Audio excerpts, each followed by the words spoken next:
community safer, we can have fathers remain at home, and we can help them get jobs. I'll say this. We know now that the top drivers of criminal behavior are first, criminal thinking patterns, distortions. So, for example, people will feel, well, I'm disrespected and I act in a certain way. So we respond by cognitive behavioral therapy to try to help resolve those distortions, that they're not being disrespected. They don't have to pull out a gun and shoot somebody. Their manhood is not threatened. Peer pressure is number 3, impulsivity is number 3. All those things can be worked with CBT, cognitive behavioral therapy, and mentoring. Jobs, number 4. Drug abuse is number 6, actually. And so it's important. It's certainly a big factor, but it's really probably caused by the top 3 drivers.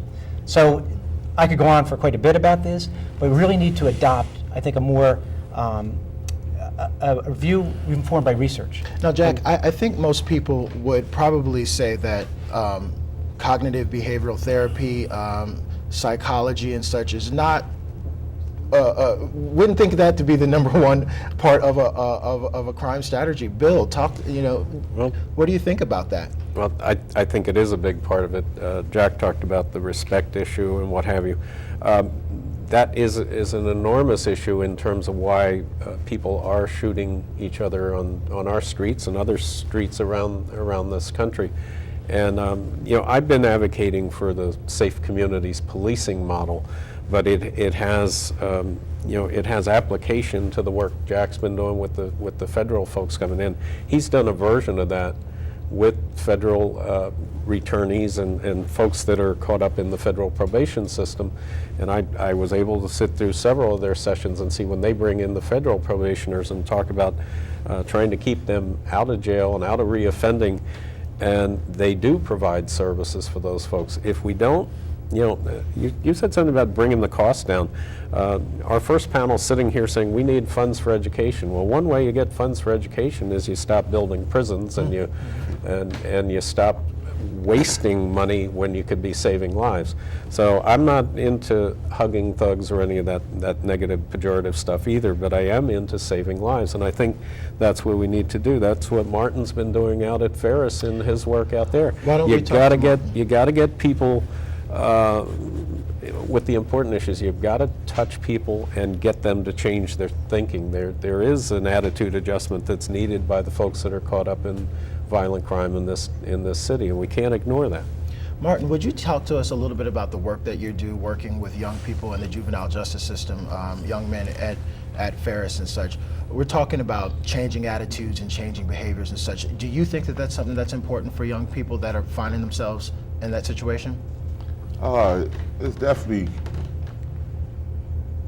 that type of help. I'm saying, me personally, I had to go back to my lifestyle. Okay. You know what I mean? I grew up as a troubled youth in the city of Wilmington. Tell us a little bit about that. This was 1985. I was a Yale boy, and the media called it a gang, but legally we wasn't a gang. We was just a community that stuck tight together. A crew, maybe? It was a community that stuck tight together, because originally it started with something that we had nothing over. We had no knowledge over. But we wore like Philly baseball hats, and that just, separated us from the other sides of town, because we was from Market Street and we wore Philly baseball hats. And then while we was wearing it, we just going to parties, enjoying ourselves. We wasn't doing nothing, But other guys put those Philly hats on, and they went out to other communities and started robbing them for their drugs and things of this nature. But they coming back in town, busting us in our head, thinking we taking the drugs. But we never, we never played a part of it, because that was something we never endured in. We never did pills and syrup and nod, and that wasn't our lifestyle. So we come to find out at the bottom of it, but the reality of it is we gotta focus more on the heart of this, where it all actually come from. And I'm saying, I think it comes from induced trauma. Because one thing about life, induced trauma, one thing about life, all of us went through trauma in our lifetime, coming up as a kid.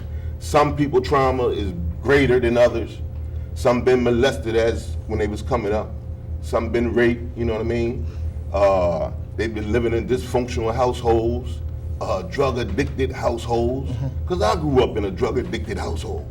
I watched real heroin addicts at a young age, something I shouldn't have seen at that age, but I seen it. So that put some trauma in my life. And by me not talking about it, sharing it with someone else, I held it inside of me. How do you work with the kids that you work with in Ferris and out in the community? How do you reach them? What's your secret? I mean, part of it is I've been there, I guess. Right? I let them know, I'm you and you me. I'm no different than you. I've been exactly where you at. I sat in that chair in Ferris School for Boys. You know what I mean? I was there.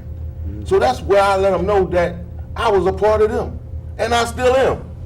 That's why I didn't come here today with my suit and tie on. Right. I want them to feel exactly who I am. I'm a part of them. There's no dress code. Now, having been one of the Yayo boys, and of course, spending some time in jail for the activities that they took place, the crimes that handled there. Now you're back out into the world, and you're turning your life around, and you're giving that back to the young people that you're interacting with. Tell me how important that is for you in walking the straight path. The reason why it's important for me, because I think about the brothers I left behind, you hear me? Okay. Those lifers that's there that never can get out again in life. You know what I mean? I think about them because they the one who helped me become the man who I am today. You know what I mean? It was a couple good counselors inside the prison system. Benita Lee, Gregory Blake. But it was very little of them. So if you're gonna grow up inside the penitentiary, you're gonna grow up through the inmates and mostly lifers. Amir Fatir, Brother Edward Fountain. These was the good brothers that made me the man who I am today. So they installed all the good qualities and the good deeds inside of me. The only thing I can do is give it back. Give it back. I got to give it back because they gave it to me. And I'd be a fool if I walk around this community and hold it. I got to give it back. Now tell us a bit about what you're seeing when you're in Ferris School. What are the young people like? What are the young guys dealing with? And what can we do as a community? What do you think a mayor can do to reach those young people, perhaps before they even get to Ferris? So we can prevent. The good thing about it is, see, a lot of us out there in the community, we're wearing masks. We're really not those tough guys. We're really not those killers and those shooters that they allow us to claiming us to be. If we take those masks off and deal with the real issue that's going on with us.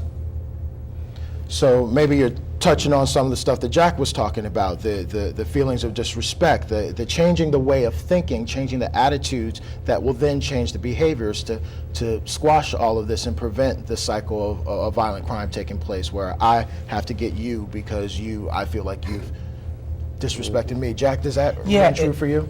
Absolutely. You know, and it takes more discussion to describe this point of view than maybe the strictly law enforcement view, formally in corrections, but it's really important. And I'll tell you this, we have one of the highest risk populations in the United States, the federal system, no surprise. And we've referred all our high-risk people to this cognitive behavioral therapy. That kind of sounds a little soft, you know, but for those skeptics, here's the reality. 11% have been rearrested within 6 months, very low, and 22% for the rest of their supervision. The Bureau of Justice Statistics says that 67% of the people released from prisons are rearrested for a serious felony or any felony within 3 years. So, and that tracks the statistics in the system. So it works. That's irrefutable. So I think we really have to look hard at this. Yeah, Alfred, I think that's important. And I've been pushing the safe communities, which is a policing model, but I think it has some of the same underpinnings to it. And Professor Kennedy, who I think is one of the smartest guys in the country on these issues, he spent his whole career looking at this.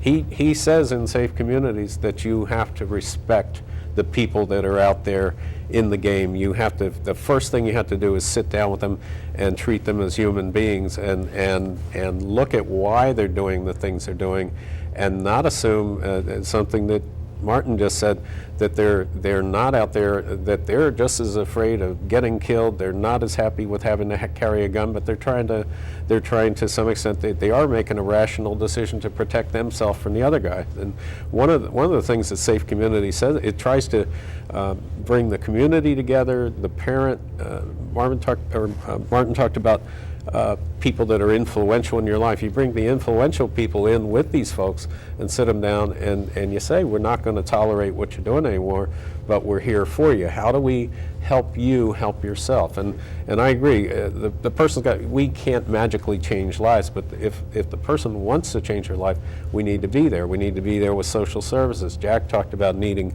things as simple as a driver's license or a social security card or a Medicaid card to get the therapy you might need. Right. If we don't concentrate on them, but you know what, guys, the thing that I see in this city that gives me hope, that we have the glimmer of a new policing strategy. Mm-hmm. We have work that you and others are doing in the federal probation system and have been doing. We have a new federal residential halfway house going to be established out in the neighborhood near Gander Hill. And I got to give it to the neighbors out there, Alfred. When the group approached them about that, they said, yeah, well, there are already people out on the community raising havoc and whatever, and if we can help the neighborhood, that is not a high-income neighborhood, but they didn't do the NIMBY, not in my backyard thing. They embraced it, and they've welcomed the group in to build a residential halfway house. I mean, there are good things going on. There are good things going on with the program out at Ferris. Actually, Martin was given an award just recently for the work he's done out there. You got it with you, good. Martin, can you tell us a little bit about that award? Be honest with you, I never expected to receive the award, first and foremost, you know what I mean? Because what I was doing it from the heart. And you know what I mean? This was their last class. They've been in function for 3 years. I played a part of this program for 3 years, which is Boys to Men. And last month, the class ended due to funds. And it came from out of the YMCA. I think the Big Brothers funded for the last 3 years, but now they don't have the funds for the program. And this was something special. I used to you get a feeling when you walk in them buildings, because I've been there. And I lost a good friend of mine. My best friend hung himself in Ferris School for Boys. Wow. So automatically, I get a feeling when I walk in there. So it's automatically, it's something in me that I gotta get back. I'm going to touch someone. Before I leave there, I'm going to touch someone if I got to physically touch them. I mean, just touch them. Yeah. Give them that hug, that rub that they might need. We're going to have a group hug later. Well, Martin, thank you for sharing that with us. But that's the hope that I see. I mean, if we open our news journal this morning, we see an article about who's doing the killing and the shooting, and it tells you what we've all known, that the folks doing the shooting and getting shot have extensive police records and whatever. But it's not enough to just look at that. Somebody used a phrase, thugicide. I think that's a really damning phrase. We shouldn't be using talk like that, because that seems to marginalize the people that are getting killed. It marginalizes the families. Going around the city, one of the worst things is seeing what the impact of all this violence is on the families that are left behind, on the children, on the spouses, and everybody. There are holes in a lot of hearts around the city from what's happened, but we don't have to accept that. Right. That to me, that's the basic thing. Yes, this is where we are today, but we don't have to accept this. It doesn't have to be the pattern for the future. And we've got good people like these and many others in the city that are ready to roll up their sleeves and really get it done, really change attitudes, change behaviors. And you got to believe you can do it. You have to have a basic belief in the redemptive nature of everything. People can change.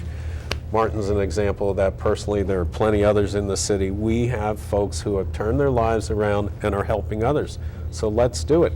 We need to really be focused here in this city on the least among us. We can't forget our basic responsibility, whether it's a mayor, a councilman, anybody, not even just the elected. All of us have a responsibility to look out for the least among us, and we've kind of got to get back to that.